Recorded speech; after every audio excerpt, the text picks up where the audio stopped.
किंवा आमदार साहेबांच्या माध्यमातून असेल, जे सहकार्य लागेल ते सहकार्य करण्याची भूमिका आज सुद्धा आमची आहे आणि उद्या सुद्धा आमची भूमिका असेल. त्या आरोपांमध्ये एक महत्वाचा मुद्दा होता की ती जमीन आहे केडीएल बायोटेक कंपनीची, ती कुठेतरी सरकारी भावापेक्षा कमी भावाने खरेदी करण्यात आली. ती किंमत कुणी ठरवली होती? मुळातच हा जे कोणी आरोप केले हा वेळेपणा आहे. कारण हायकोर्टाच्या कुठल्याही प्रक्रियेमध्ये आपल्यासारख्या किंवा अन्य कुठल्याही व्यक्तीला जे ज्युडिशरीमध्ये कोणालाही हस्तक्षेप करता येत नाही. त्यामुळे तिची व्हॅल्यू कोणी ठरवली, त्याचं मूल्यांकन कोणी केलं, हे हायकोर्टाने केलेलं आहे सर्व. याच्यामध्ये आमचा किंवा अन्य कुठल्याही कंपनीचा हस्तक्षेप मुळात नाही. त्यामुळे याच्या आधी सुद्धा म्हणजे जमीनच विकली नाही, याच्या आधी सुद्धा 10 ते 11 कोटीचा स्क्रॅप त्या कंपनीमधून हायकोर्टाच्या माध्यमातून विकला गेलेला आहे आणि त्यानंतर ही जागा विकली गेलेली आहे. त्यामुळे लिलाव प्रक्रिया ही आधी सुद्धा झालेली आहे.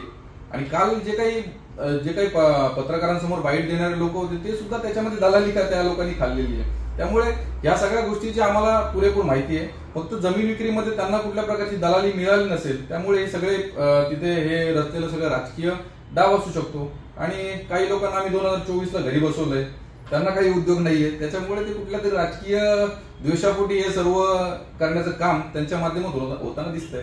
कामगारांचं असं सुद्धा म्हणणं होतं की इलेक्शनच्या पिरियडला म्हणजे विधानसभेला संकेत भासे यांच्याशी आमचं बोलणं झालेलं किंवा आमदार साहेबांशी 4 पाट्यावर बोलणं झालेलं की आम्ही तुम्हाला न्याय मिळवून देऊ असं आश्वासन सुद्धा त्यांना मिळालेलं.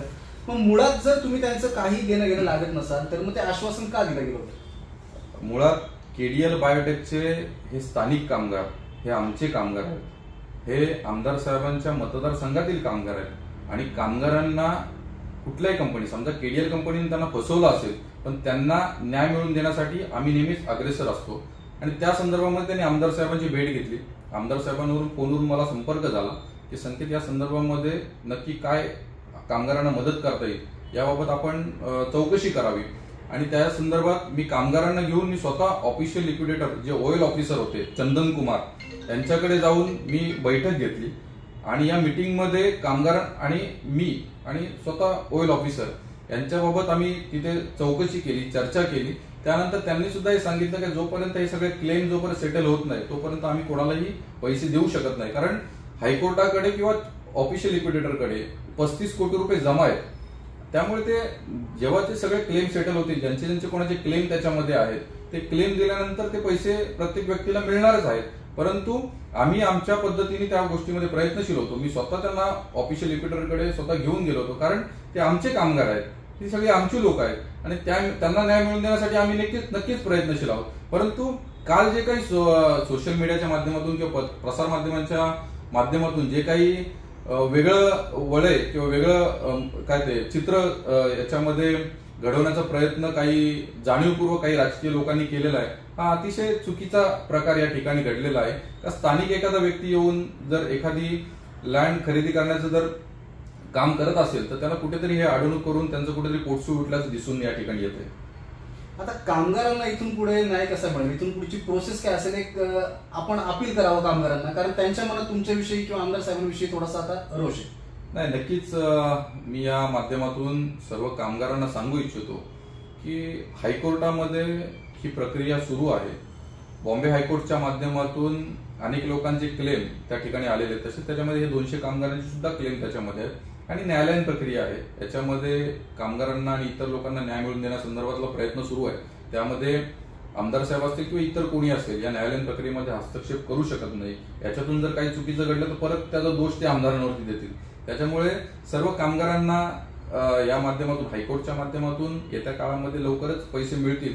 आपण आशा करू लवकरच ते पैसे मिळण्यासाठी आपण प्रयत्न करू. आपण त्यासाठी एखादा वकील अपॉइंट करू. परंतु कामगार आणि आपण एकत्र येणं गरजेचं आहे आणि कामगारांची कुठेतरी दिशाभूल जी होते ती दिशाभूल थांबवणं गरजेचं आहे. कारण कामगारांचे पैसे का आमच्याकडे ती लायबिलिटी नाहीये. कामगारांचे हे जे पैसे ते हायकोर्टाकडे आहेत आणि आम्ही पण ते पैसे सगळे हायकोर्टाकडे जमा केलेले आहेत. त्यामुळे कंपनी, हायकोर्ट आणि कामगार असं असलेलं हे त्रिकूट आहे आणि या त्रिकूटच्या माध्यमातून स्थानिक लोकप्रतिनिधी म्हणून आम्हाला कामगारांना जे काही सहकार्य कामगारांना लागेल ते आम्ही कामगारांना नेहमीच करायला याच्या पुढे देखील तयार आहोत. मतदारसंघात काही झालं, अगदी उडणारा पक्षी जरी खाली पडला तरी तो आमदार थोरवेंमुळे पडला, त्यांनी मारला, अशा सहज टीका सुद्धा होतात. त्याच्यामुळे दरवेळी आमदार महेंद्र थोरवे किंवा संकेत भासे सॉफ्ट टार्गेट झालेत का? राजकीय विरोधकांना तुम्ही काय इशारा द्याल? इथून पुढे ह्या गोष्टी होऊ नयेत म्हणून आपले प्रयत्न काय करतात? नक्कीच जो व्यक्ती काम करतो तो लोकांना दिसतो आणि एखादा व्यक्ती समाजापोटी किंवा आपल्या सद्भावनेतून जर चांगलं काम करत असेल तर ते विरोधकांचं कुठंतरी पोटसूर उठतं आणि अशा पद्धतीचा बदनामी करण्याचा डाव विरोधक वेळोवेळी करत असतात.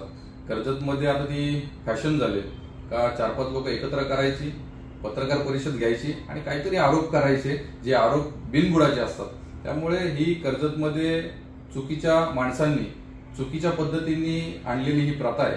त्यामुळे जनतेने त्यांना उत्तर दिलेलं आहे.